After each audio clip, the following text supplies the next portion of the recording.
Hi, welcome to the squad. This is Kodayo. And this is episode 5 of the Node.js series. And இந்த வீடியோவில் நம்ம streams பற்றி பார்க்க போகிறோம். ஸோ ஸ்ட்ரீம்ஸ் பற்றி பார்க்கறதுக்கு முன்னாடி லாஸ்ட் எபிசோடில் வந்து இந்த ஃபைல் சிஸ்டம் பற்றி பார்த்துருந்தோம் இல்லையா? அது பார்க்கலன்னா அதை கண்டிப்பாக பார்த்துட்டு வாங்க. பிகாஸ் ஆர்டரில் வந்தீங்கன்னா தான் பெட்டர். ஸோ இதில் வந்து நம்ம வந்து ஒரு டைரக்டரியை ரிமூவ் பண்ணுறதுக்காக கோட் எழுதியிருக்கோம். பட் ஆல்ரெடி அந்த டைரக்டரி ரிமூவ் ஆயிடுச்சு அப்படின்னா இது வந்து எரர் வரும் இல்லையா? ஸோ அதுக்காக இந்த கண்டிஷன் வந்து ஆட் பண்ண சொல்லியிருந்தேன். ஸோ ஆக்சுவலி இது என்ன கண்டிஷனா, இதுக்கு முன்னாடி நம்ம எழுதின அதே கண்டிஷன் தான் வந்து இங்கேயும் இருக்க போகுது. So it's is going to be fs.fsங்கிறது நம்மளோட இங்கே நம்ம கிரியேட் பண்ணியிருக்கிற ஆப்ஜெக்ட். ஓகே, ஸோ fs.existSync அதில் தான் வந்து நம்ம திரும்ப கொடுக்க போகிறோம். அண்ட் நம்ம என்ன கொடுக்க போகிறோம்னா ./docs இருக்குதா அப்படின்னு சொல்லி கொடுக்க போகிறோம். அது சப்போஸ் இருந்துச்சு அப்படின்னா நம்ம டெலீட் பண்ணலாம். ஸோ இது வந்து ட்ரூ ரிட்டர்ன் பண்ணும் if that particular directory exists. Okay, so நான் இந்த கோடை வந்து அப்படியே இதுக்குள்ளே வந்து பேஸ்ட் பண்ணிடுறேன். இல்லை அப்படின்னா இந்த இஃப்க்குள்ளே போகாது. So it will not be a problem. So அப்போ வந்து நம்ம நான் ரன் பண்ணோம்னா நோட் fs அப்படின்னு சொல்லி கொடுக்குறேன். எதுவுமே வந்து அவுட்புட் வரல. ஸோ த ஃபோல்டர் டெலிட்டட்ங்கிற மெசேஜ் வரல. Because there is not a folder that exists in that directory with the name docs. And error மெசேஜும் வந்து பிரிண்ட் ஆகல. Because there is no error to be printed.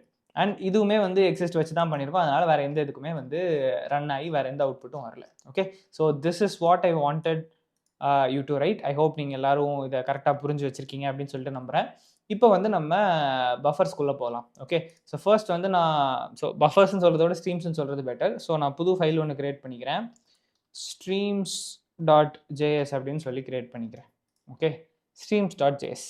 And இந்த ஸ்ட்ரீம்னா என்ன அப்படின்னு சொல்லிட்டு நம்ம பார்க்கணும். Stream buffer இந்த ரெண்டு வார்த்தைகளும் என்ன அப்படின்னு சொல்லிட்டு நம்ம பார்க்கணும். இப்போ இந்த வீடியோவை நீங்கள் யூடியூப்ல பார்த்துட்டு இருக்கீங்க. ஓகே, இந்த வீடியோ டோட்டலாக நான் அப்லோட் பண்ணுறப்ப எனக்கு வந்து ஒரு 1 to 1.5 GB கிட்ட எனக்கு ஃபைல் சைஸ் இருக்கும். நான் அப்லோட் பண்ணுறப்ப 1080 பிக்சல்ஸ் ரெசல்யூஷனில் அப்லோட் பண்ணுவேன். ஒரு 1 to 1.5 GB இருக்கும். இந்த 1.5 GB இருக்கிற வீடியோவை நீங்கள் பார்க்குறீங்க அப்படின்னு வச்சுக்கோங்களேன். ஃபர்ஸ்ட் வந்து யூடியூப் அதை கம்ப்ரஸ் பண்ணிடும். ஒரு 500 MB கிட்ட ஆக்கிடுதுன்னு வச்சுக்கோங்க.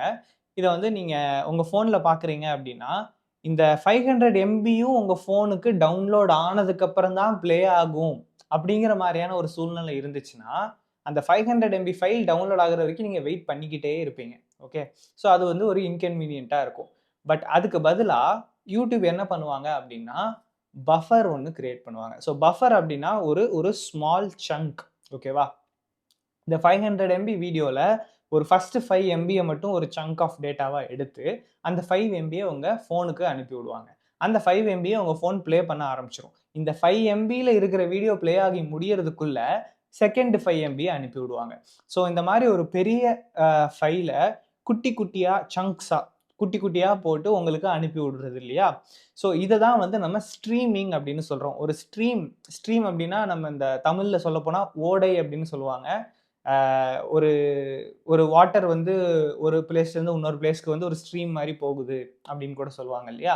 ஸோ அதுதான் பேசிக்லி அந்த வீடியோவை குட்டி குட்டி சங்க்ஸாக போட்டு உங்களுக்கு அனுப்புது. ஸோ அந்த குட்டி குட்டி சங்க் இருக்குல்ல, அந்த ஒரு சங்க்குமே வந்து பஃபர் அப்படின்னு சொல்லுவாங்க.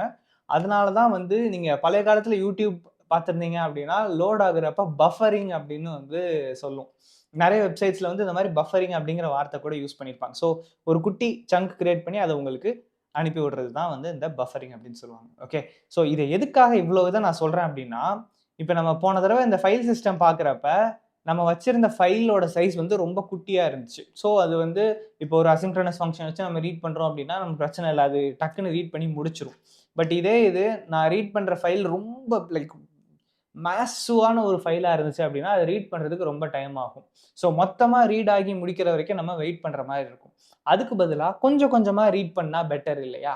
ஸோ அதை தான் வந்து இந்த ஸ்ட்ரீம்ஸை வச்சு நம்ம பண்ண போகிறோம். ஓகே, ஸோ ரீட் பண்ணுறதும் சரி, ரைட் பண்ணுறதும் சரி, நம்மளால் கொஞ்சம் கொஞ்சமாக பண்ண முடியும். ஸோ அதை எப்படி பண்ணலாம் அப்படின்னு பார்ப்போம்.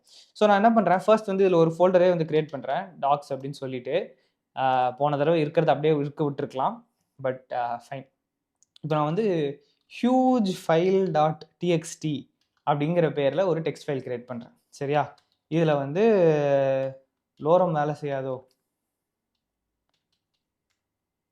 எஸ், அது ஹெச்டிஎம்எல்லாக இருந்தால் தான் வேலை செய்யும்னு நினைக்கிறேன். இல்லை லோரம் ஸ்பெல்லிங் நான் தப்பாக எழுதிட்டேண்ணா. லோரம் இல்லை, ஃபைன், வேலை செய்யலை. ஸோ பேசிக்லி இங்கே வந்து நம்ம கொஞ்சம் ரேண்டமாக நிறைய டெக்ஸ்ட் வந்து நான் இங்கே வைக்கணும் அப்படின்னு சொல்லிட்டு நினைக்கிறேன். So hi welcome to Code.io. Don't forget to subscribe அப்படின்னு சொல்லி வச்சுருக்கேன். ஓகே, இது ரொம்ப குட்டியாக இருக்குது. நான் என்ன பண்ணுறேன் அப்படின்னா, இதை எடுத்து திரும்ப over and over copy paste பண்ணுறேன். சரியா? இப்போ 20 லைன்ஸ் வந்துருச்சா? இதை மொத்தமாக திரும்ப காப்பி பண்ணி திரும்ப பேஸ்ட் பண்ணுறேன். Okay, I'm just trying to create a huge file. ஒரு பெரிய ஃபைல் நான் கிரியேட் பண்ணுறேன், அவ்வளோதான். சரியா? ஒரு 50,000 வந்தோடனே நிப்பாட்டிடலாம். சரி, ஓகே. ஸோ இது வந்து ஓரளவுக்கு பெரிய ஃபைலாக ஆகிடுச்சு. ஓகே, ஸோ இப்போ இதை வந்து நம்ம ஒரு நார்மலாக இதில் ரீட் பண்ணுற மாதிரி ரீட் பண்ணோன்னா இட் வில் டேக் வெரி நான் ட்ரிவியல் அமௌண்ட் ஆஃப் டைம். ரொம்ப அதிகமான டைம் எடுக்கும். ஸோ நம்ம என்ன பண்ண போகிறோம், ஒரு ஸ்ட்ரீமை வச்சு பஃபர் பண்ணி கொஞ்சம் கொஞ்சமாக இதை ரீட் பண்ண போகிறோம். ஸோ அதை எப்படி பண்ணலாம் அப்படின்னு பார்த்துருவோம். ஸோ ஃபர்ஸ்ட்டு வந்து நம்ம இதுக்கான மாடியூல், ஃபைல் சிஸ்டம் மாடியூலை வந்து ரெக்வயர் பண்ணி ஆகணும். அது பண்ணாமல் நம்மளால் வேறு எதுவும் பண்ண முடியாது. ஸோ ஃபஸ்ட்டு அதை பண்ணிக்கலாம். So const FS is equal to require of இதில் ஃபைல் சிஸ்டம் எஃப்எஸ் அப்படின்னு சொல்லி போட்டுக்கிறேன். சரியா? ஸோ ஃபைல் சிஸ்டம் ஆப்ஜெக்ட் ஒன்று கிரியேட் பண்ணிட்டோம். இப்போ என்ன பண்ண போகிறோம்னா, இதை வச்சுட்டு நம்ம வந்து ஒரு read object, okay, read stream அப்படின்னு ஒரு ஆப்ஜெக்ட் வந்து கிரியேட் பண்ண போகிறோம். ஸோ கான்ஸ்ட் ரீட் ஸ்ட்ரீம், இதுக்கு வந்து நீங்கள் என்ன பேர் வேணால் வச்சுக்கலாம், it's up to you. But நான் வந்து ரீட் ஸ்ட்ரீம்னு பேர் வைக்கிறேன். And it's going to be FS dot create read stream. Okay, so FS dot create read stream. Again நீங்கள் வந்து சப்போஸ் இப்போ ஜாவா படிச்சிருந்தீங்கன்னா ஜாவாவில் வந்து பஃபர் ரீடர்னு ஒன்று இருக்கும். இது அதே மாதிரியான சிமிலர் கான்செப்ட் தான். தெரியல அப்படின்னா ஒன்றும் பிரச்சனை இல்லை, நம்ம இதிலே பார்த்துலாம். ஸோ இப்போ ரீட் ஸ்ட்ரீமுக்கு ஒரு நான் ஆப்ஜெக்ட் வந்து கிரியேட் பண்ணுறேன். So const read stream is equal to FS dot create read ஸ்ட்ரீம்னு கொடுக்குறேன். இதில் வந்து நம்ம ஃபைலை கொடுக்கணும். ஸோ அந்த ஃபைல் எங்கே இருக்குன்னா டாட் ஸ்லாஷ் டாக்ஸில் slash huge capital H huge file dot TXT அப்படிங்கிற பேரில் இருக்குது. ஓகே, ஸோ நான் என்ன பண்ணிட்டேன் அப்படின்னா, இந்த ஃபைலை ஒரு ரீட் ஸ்ட்ரீம் கிரியேட் பண்ணிட்டேன். அந்த ஃபைலை வச்சு ஒரு ரீட் ஸ்ட்ரீம் வந்து கிரியேட் பண்ணிட்டேன். ஸோ அந்த ஃபைல் சிஸ்டமில் இருக்கிற கிரியேட் ரீட் ஸ்ட்ரீம்ங்கிற ஃபங்க்ஷன் என்ன பண்ணும், ஒரு ரீட் ஸ்ட்ரீம் வந்து கிரியேட் பண்ணி கொடுக்கும். ஸோ இதுலேருந்து நம்ம கொஞ்சம் கொஞ்சமாக ரீட் பண்ணிக்க முடியும். ஸோ இப்போ வந்து நம்ம கிரியேட் பண்ணியிருக்கிறது ஒரு ஆப்ஜெக்ட் மட்டும்தான். இந்த ஆப்ஜெக்டை வச்சு நம்ம ரீட் பண்ணணும் இல்லையா? ஸோ அதுக்கு என்ன பண்ண போகிறோம் அப்படின்னா, ரீட் ஸ்ட்ரீம் டாட் ஆன் அப்படின்னு சொல்லிட்டு யூஸ் பண்ணணும். இந்த ஆன் அப்படிங்கிறது என்னன்னு பார்த்தீங்கன்னா ஒரு ஈவெண்ட் லிசனர். நம்ம ஜாவா ஸ்கிரிப்ட்லேயே வந்து ஈவெண்ட் லிசனர்ஸ் பார்த்துருப்போம்.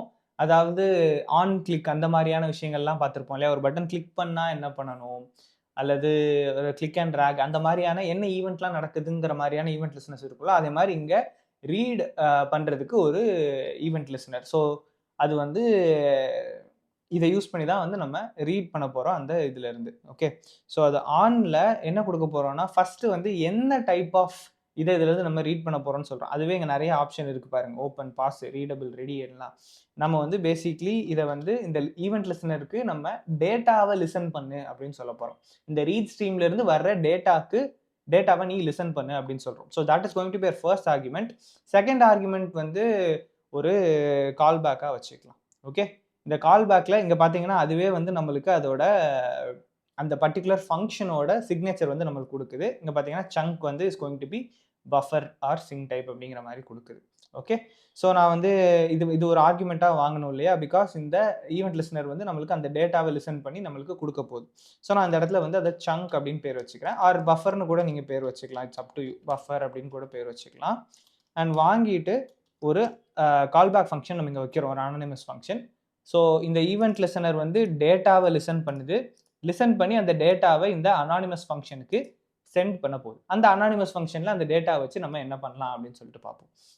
ஓகே, ஸோ இதை வந்து நம்ம console.log போட்டு பிரிண்ட் பண்ணலாம். ஸோ console.logல நான் பஃபர் அப்படின்னு சொல்லிட்டு பிரிண்ட் பண்ணுறேன். சரியா? பஃபர் அப்படின்னு பிரிண்ட் பண்ணுறேன். இப்போ நான் வந்து இதை ரன் பண்ணி காட்டுறேன். நிறைய சேஞ்சஸ் ஒன்று பண்ண வேண்டியிருக்கு.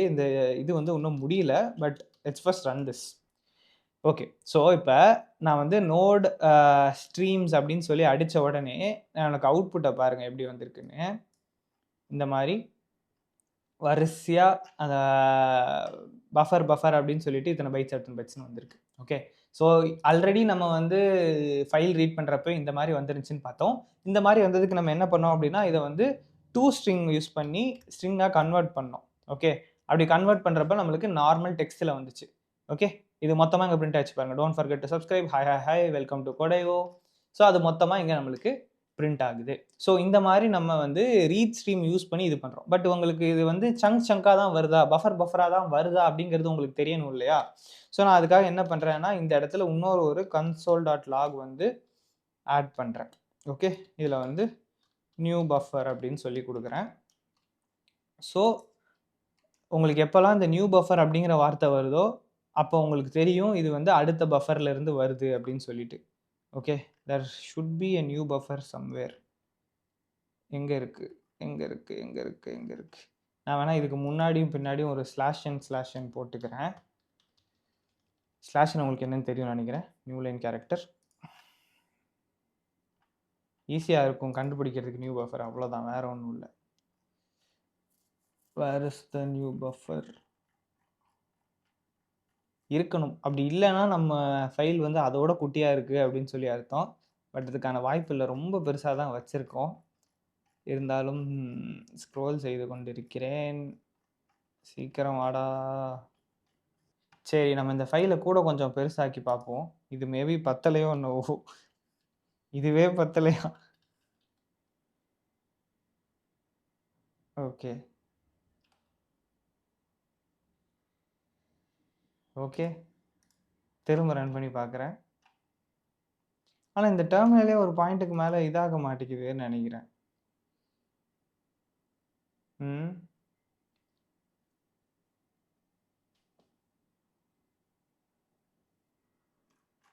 பார்த்தீங்களா, அது பிரிண்ட் பண்ணுறதுக்கே இவ்வளோ நேரம் ஆக்கியிருக்கு. பட் அந்த நியூ பஃபர் தெரியுதா அப்படிங்கிறது தான் கேள்வி.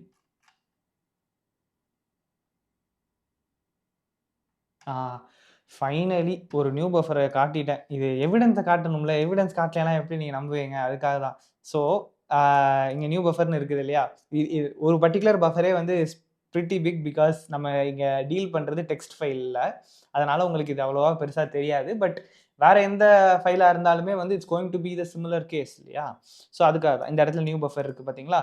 ஸோ இது வந்து பஃபர் இதுக்கு மேலே இருக்கிறது ஒரு பஃபர், இதுக்கு கீழே இருக்கிறது இன்னொரு பஃபர். ஸோ அந்த டெக்ஸ்ட் ஃபைலை டோட்டலாக ரீட் பண்ணாமல் நம்ம பஃபராக கொஞ்சம் கொஞ்சமாக வந்து ரீட் பண்ணிகிட்டு இருக்கோம். அதுக்காக தான், அதை காட்டணுங்கிறதுக்காக தான் நான் வந்து இதை பண்ணியிருக்கேன். ஓகே. அண்ட் இன்னொன்று என்ன அப்படின்னா, இந்த ஸ்ட்ரிங்கை வச்சு நீங்கள் இதை கன்வெர்ட் பண்ணணும்னு அவசியம் இல்லை. இதுக்கு பதிலாக என்ன பண்ணலான்னா, இந்த இடத்துல reader stream create read stream கொடுக்குறீங்க இல்லையா? இதுலேயே வந்து ஒரு செகண்ட் ஆர்குமெண்ட் கொடுக்கலாம். செகண்ட் ஆர்குமெண்ட்டில் என்ன அப்படின்னா என்கோடிங் அப்படின்னு சொல்லி கொடுத்துட்டு அதில் வந்து UTF-8 அப்படின்னு சொல்லி கொடுத்தீங்கன்னு வச்சுக்கோங்களேன். UTF-8 is considered as text. UTF-8 encoding கொடுத்தீங்க அப்படின்னா அது வந்து உங்களுக்கு டேரெக்டாக டெக்ஸ்ட் வந்துடும். நீங்கள் .toString அப்படின்னு சொல்லிட்டு அதை கன்வெர்ட் பண்ண வேணாம். பார்த்தீங்களா, அவுட்புட் வந்து நம்மளுக்கு டெக்ஸ்ட்டாக தான் வருது. ஓகே. இட்ஸ் ஹியூஜ் ஃபைல், அதனால் இவ்வளோ நேரம் ஆகிறான். அண்ட் இதில் போய் நான் நியூ பஃபரை தேடி கண்டுபிடிக்க போகிறது இல்லை. பட் தெரிஞ்சுக்கோங்க, இந்த இடத்துல நம்ம என்கோடிங் UTF-8ன்னு டேரெக்டாகவே நீங்கள் கொடுத்துடலாம். .toString கொடுக்கணுங்கிற கட்டாயம் இல்லை. சரி, இப்போ நான் என்ன சொல்லிட்டேன், ரீட் ஸ்ட்ரீமில் இந்த மாதிரி கொஞ்சம் கொஞ்சமாக ரீட் பண்ணுறோம் அப்படின்னு சொல்லிட்டோம். இதே மாதிரியே ஒரு பெரிய ஃபைல் இருந்துச்சுன்னா அதை ரைட் பண்ணுறதுக்கும் வந்து நம்மளால் இந்த மாதிரி ஒரு ஸ்ட்ரீம் வந்து கிரியேட் பண்ணி அதை வச்சு ரைட் பண்ண முடியும். ஓகேவா? ஸோ அதுக்கு நான் என்ன பண்ணுறேன்னா இந்த இடத்துல ஒரு ரைட் ஸ்ட்ரீம் கிரியேட் பண்ணுறேன். சின்டாக்ஸ் ரொம்ப சிமிலராக இருக்க போகுது. ஓகே. ஸோ ரைட் ஸ்ட்ரீம் அப்படின்னு சொல்லி கிரியேட் பண்ணுறேன் is equal to fs.create write ஸ்ட்ரீம்னு வருது பார்த்தீங்களா? ரெண்டாவதா கிரியேட் ரைட் ஸ்ட்ரீம் கொடுக்குறோம். இதில் ./docs/ ஃபைல் நேம் வந்து கொடுக்குறேன். ஆல்ரெடி எக்ஸிஸ்டிங் ஃபைல் இல்லை, new file. Copy huge file அப்படின்னு சொல்லி கொடுக்குறேன். Copy huge file .txt. ஓகேவா? இதில் வந்து நீங்கள் என்கோடிங்லாம் கொடுக்க வேண்டாம், அங்கே இருக்கிறது அப்படியே இது காப்பி தான் பண்ண போகுது. ஸோ அதனால் எதுவும் பிரச்சனை இல்லை. இந்த console.log ஸ்டேட்மெண்ட்ஸை அப்படியே நான் ரிமூவ் பண்ணிட்டு என்ன பண்றேன்னா, எனக்கு லாக் பண்ண வேண்டாம். பட் அதுக்கு பதிலா இத வந்து ரைட் பண்ணு அப்படின்னு சொல்றேன். ஓகே. ஸோ நான் அதுக்கு என்ன பண்ணணும் அப்படின்னா, write stream dot write. Okay. Writable இல்ல. Write stream dot write. ரைட்ங்கிறத யூஸ் பண்ணா போதும். இதுல வந்து நம்ம இங்க பஃபர் அப்படிங்கிற பேர்ல தானே டேட்டா வாங்கியிருக்கோம். அந்த பஃபர வந்து ஆர்குமென்ட்டா பாஸ் பண்ணாலே போதும். இது அப்படியே இத ரைட் பண்ணிற போகுது. ஓகே. இத அப்படியே காப்பி பண்ணுச்சு அப்படின்னா, உங்களுக்கு எக்ஸாக்ட்டா அப்படியே வரும். நம்ம பஃபர் யூஸ் ஆகுது அப்படிங்கிறத வெரிஃபை பண்ணணும்னு நினைச்சீங்கன்னா, இந்த இடத்துல நீங்க ரைட் ஸ்ட்ரீம் டாட் ரைட்ல பஃபர் குடுக்கறதுக்கு முன்னாடி இந்த இடத்துல நியூ பஃபர் அப்படின்னு கூட நீங்க குடுத்துக்கலாம். நான் இப்போ ஒரு டெமான்ஸ்ட்ரேஷன் பர்ப்பஸ்க்காக ஆக்சுவலா எந்த யூஸ் கேஸ்லயும் நீங்க நியூ பஃபர்ன்னு குடுக்க போறது கிடையாது. பட் இந்த இடத்துல நான் குடுத்துக்கிறேன். எதுக்காகனா நம்ம அந்த அவுட்புட் ஃபைல்ல வி கேன் செக் பஃபர் ஆகுதா, இது ஆகுதா அப்படின்னு சொல்லிட்டு நம்ம செக் பண்ணலாம் அப்படிங்கிறதுக்காக. ஸோ இப்போ நான் நோட் ஸ்ட்ரீம்ஸ்னு குடுக்குறேன். அவ்வளோதான். ரன் ஆகி முடிஞ்சிருச்சு. அண்ட் நீங்க பார்த்தீங்க அப்படின்னா, காப்பி ஹியூஜ் ஃபைல் டாட் டிஎக்ஸ்டின்னு ஒண்ணு கிரியேட் ஆயிருக்கு. இதுவுமே அதே அளவுக்கு பெரிய ஃபைலா தான் இருக்கு. Tokenisation, wrapping, folders, reduce memory யூசேஜா? ஆண்டவா! Don't show again. ஸோ பெரிய ஃபைலா இருக்கான். அதான் பிரச்சனை. இதுலயும் வந்து somewhere there should be the buffer. Okay. இருக்கணுமே. நியூ சர்ச் வேலை செய்யலையா?